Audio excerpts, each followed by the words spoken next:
Bismillahirrahmanirrahim. Alhamdulillah wassalatu wassalamu ala Rasulillah wa ala alihi wa ashabihi wa man tabi'ahum bi ihsanin ila yaumiddin wa ba'd. Alhamdulillah, ma'asyiral muslimin rahimani wa rahimakumullah. Kita akan melanjutkan pembacaan kitab A'lamus Sunnah Al-Mansyurah li'tiqadi Ta'ifatin Najiyatin Mansurah karya Syekh Hafidz bin Ahmad Al-Hakami rahimahullah taala. Dan ini adalah pertemuan yang ke-15 dalam silsilah pembacaan kitab ini.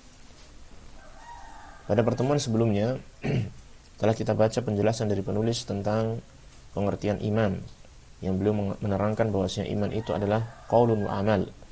Iman itu adalah ucapan dan perbuatan, perkataan dan perbuatan, yang mencakup perkataan hati dan lisan, kemudian amalan hati, lisan dan anggota badan. Yang iman itu bisa bertambah dengan ketaatan, bisa berkurang dengan kemaksiatan. Nah, yang mana definisi atau pengertian iman seperti ini sebenarnya telah disepakati oleh para ulama terdahulu. Para ulama salaf rahimahumullah ta'ala telah bersepakat dalam menjelaskan hakikat keimanan bahwasanya dia adalah qaulun wa amal.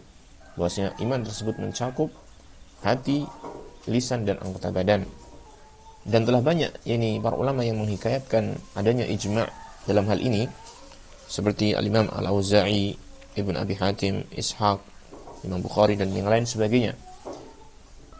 Di antaranya adalah yang disebutkan oleh Al-Imam Al-Lalaka'i dalam kitabnya I'tiqad Ahli Sunnah wal Jamaah.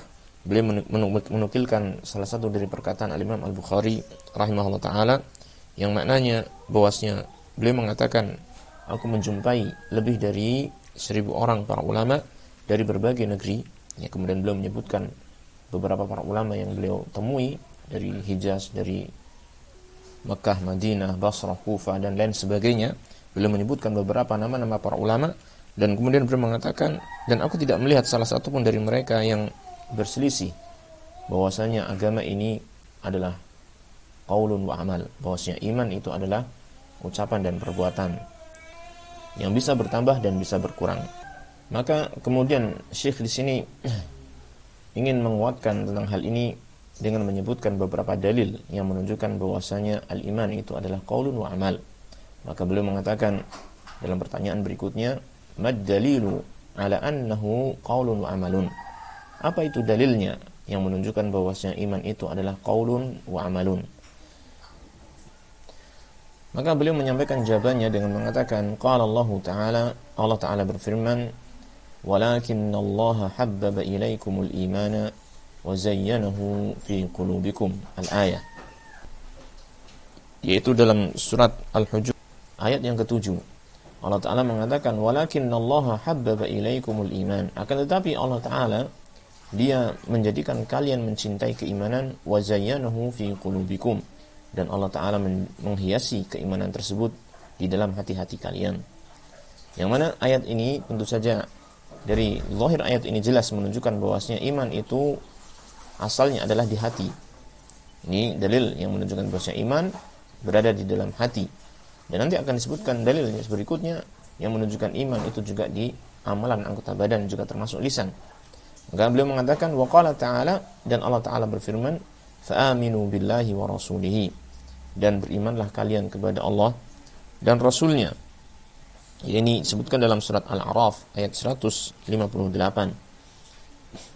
Diterangkan oleh Syekh di sini, wa hadza ma'na syahadataini allataini la yadkhulul 'abdu fid dini illa bihima. Dan ini yaitu kalimat beriman kepada Allah dan Rasulnya sallallahu alaihi wasallam adalah makna dari dua kalimat syahadat, yang keduanya tidak akan mungkin seorang hamba itu masuk ke dalam agama ini kecuali dengan dua kalimat syahadat tersebut. Ya. Wa hiya min 'amalil qalbi i'tiqadan wa min 'amalil lisani nutqan la tanfa'u illa bitawatu'ihima. Dan dua syahadat tersebut merupakan amalan hati berupa keyakinan, dan merupakan amalan lisan berupa ucapan, sehingga tidak akan bermanfaat dua kalimat tersebut, ini syahadat tersebut, kecuali dengan kesesuaian, kecocokan antara kedua hal itu, yaitu hati dan lisan. Di sini beliau ingin mengisyaratkan kepada kita dengan dalil fa'aminu billahi wa rasulihi, yang ini merupakan dua kalimat syahadat yang menjadi pokok dari keimanan seorang muslim, ya, bahwasanya dua kalimat syahadat tersebut yaitu terdiri atas amalan hati dan ucapan lisan. Ya. Tidak mungkin seseorang itu hanya meyakini dalam hati saja tentang dua kalimat syahadat tersebut tanpa mengucapkan dengan lisan, dan tidak mungkin pula dia hanya mengucapkan lisan saja tanpa meyakininya dalam hati. Maka syahadat harus terpenuhi di sana, keyakinan dalam hati dan ucapan dengan lisan. Maka hal ini, yaitu ayat ini, menjadikan dalil bagi kita bahwasanya iman itu adalah di dalam hati dan juga di dalam lisan. Nah, kemudian dia menyampaikan ayat berikutnya, dalil berikutnya yang menjadikan dalil bahwasanya iman itu selain dari hati, selain di dalam hati, di dalam lisan, juga ada di dalam anggota badan. Ya. Maka beliau mengatakan, wa qala ta'ala wa ma kana Allahu liyudhi'a imanakum. Dan Allah sekali-kali tidak akan menyia-nyiakan keimanan kalian. Ayat ini disebutkan dalam surat Al-Baqarah ayat 143. Allah Ta'ala menyatakan, Allah tidak akan menyia-nyiakan iman kalian, keimanan kalian. Apa yang dimaksud dengan keimanan kalian di sini? Yakni salatakum. Itu Allah tidak akan menyia-nyiakan salat kalian. Maksudnya adalah ila Baitul Maqdisi qabla tahwilil qiblati. Jadi salat yang kalian lakukan menghadap Baitul Maqdis sebelum diubahnya atau dipindahkannya kiblat. Maksudnya di sini adalah bahwasanya dahulu di awal-awal Islam, kiblatnya kaum muslimin dalam salat mereka bukanlah menghadap ke Ka'bah, akan tetapi kiblat mereka adalah menghadap ke Baitul Maqdis. Sampai kemudian Rasulullah sallallahu alaihi wasallam itu hijrah ke kota Madinah, dan kemudian Rasulullah sallallahu alaihi wasallam sangat ingin sekali agar Allah Ta'ala menjadikan kiblatnya itu ke arah Ka'bah, ke Makkah. Ya. Maka Allah Ta'ala pun akhirnya menurunkan firman-Nya tentang perpindahan arah kiblat ini dan mengijabahi keinginan Rasul Sallallahu Alaihi Wasallam, dan kemudian hal itu menjadikan pertanyaan di kalangan para sahabat, apabila kiblat yang menjadi hukum terakhir yang menjadi hukum yang baku tentang masalah kiblat ini adalah ke arah Ka'bah, lalu bagaimana dengan salat mereka yang mereka dahulu lakukan ke arah Baitul Maqdis? Maka Allah Ta'ala menerangkan bahwasanya salat tersebut tidak akan disia-siakan oleh Allah Ta'ala, karena itu adalah merupakan keimanan. Maka Allah Ta'ala samma salata kullaha imanan. Allah Ta'ala menamakan salat itu seluruhnya dengan keimanan. Wa hiya jami'atun li'amalil qalbi wal lisani wal jawarih. Sedangkan salat itu adalah amalan yang mengumpulkan atau mencakup amalan hati, amalan lisan, dan anggota badan. Maka di sini menjadi jelas bagi kita bahwasanya amalan anggota badan itu juga merupakan keimanan. Ya. Sehingga benar apa yang dikatakan oleh para ulama bahwasanya iman itu qaulun wa amal. Dia adalah qaulun dan amal. Qaulul qalbi wal lisan wa amalul qalbi wal lisani wal jawarih. Dia adalah ucapan hati dan lisan, kemudian amalan hati, lisan, dan anggota badan. Lalu kemudian Syekh di sini menambahkan dalil-dalil yang lain dengan mengatakan, wa ja'ala an-nabiy sallallahu alaihi wasallam al-jihada wa qiyama lailatul qadri wa siyama ramadhana wa qiyamahu wa ada al-khumus wa ghairaha minal imani. Allah telah menjadikan amalan-amalan berikut ini, yaitu jihad, jihad fisabilillah, kemudian salat di malam Lailatul Qadar, kemudian siam di bulan Ramadan, dan salat tarawihnya qiyam di bulan Ramadan, wa ada al-khumus, yaitu menunaikan 1/5 dari ghanimah, wa ghairaha, dan amalan-amalan yang lain. Nabi sallallahu alaihi wasallam telah menjadikannya sebagai bagian dari iman.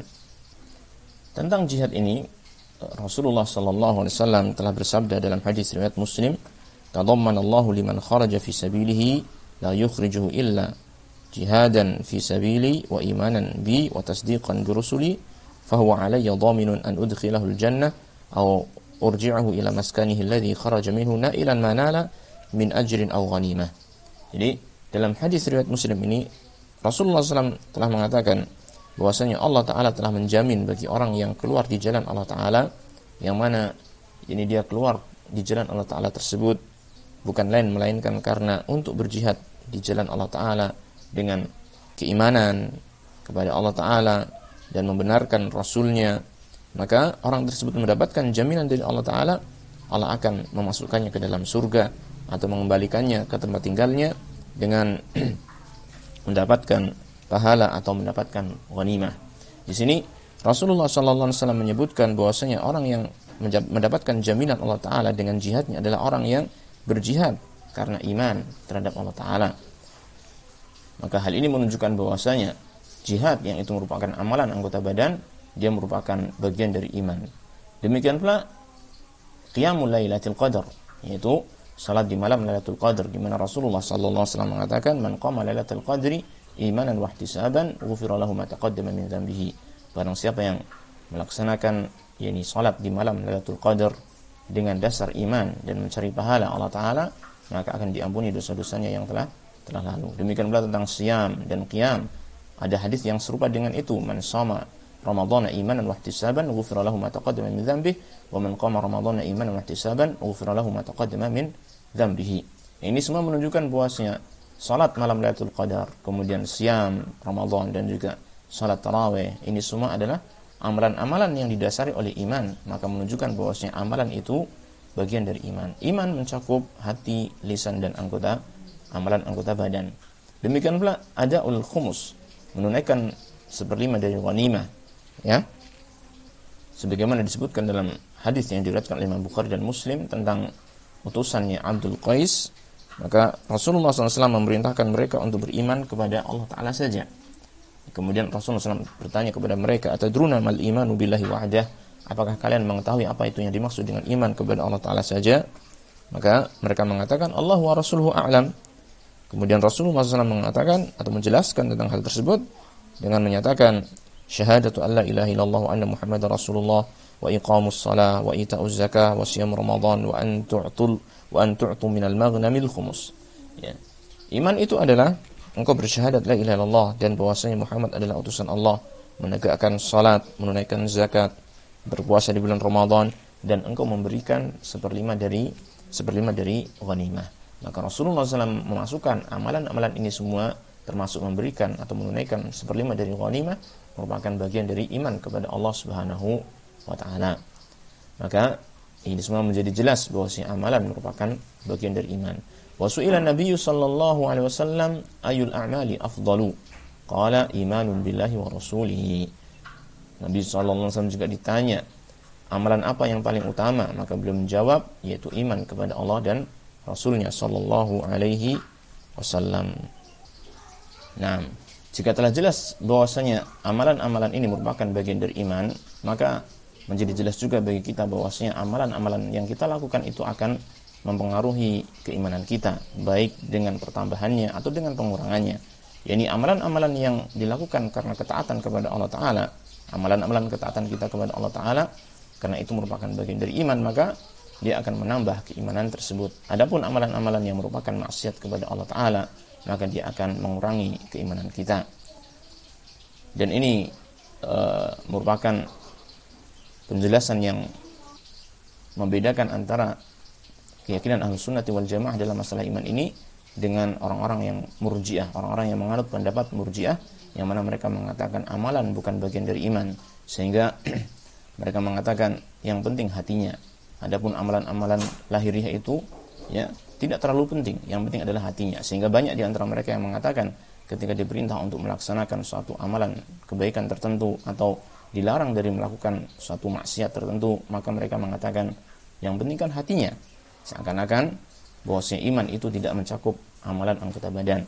Maka ini perlu diterangkan oleh para ulama untuk menghindari pemahaman yang keliru dalam masalah iman ini, sehingga mereka akan meremehkan masalah amalan-amalan anggota badan. Nah, barangkali cukup pertemuan ke-15 ini kita sampai untuk kita cukup untuk membaca pertanyaan yang satu ini saja dulu. Insyaallah kita akan lanjutkan pada pertemuan yang ke-16 untuk membaca pertanyaan yang selanjutnya insyaallah taala. Kita akhiri wa sallallahu wasallam ala nabiyyina Muhammadin wa ala alihi wa sahbihi ajma'in walhamdulillahi rabbil alamin.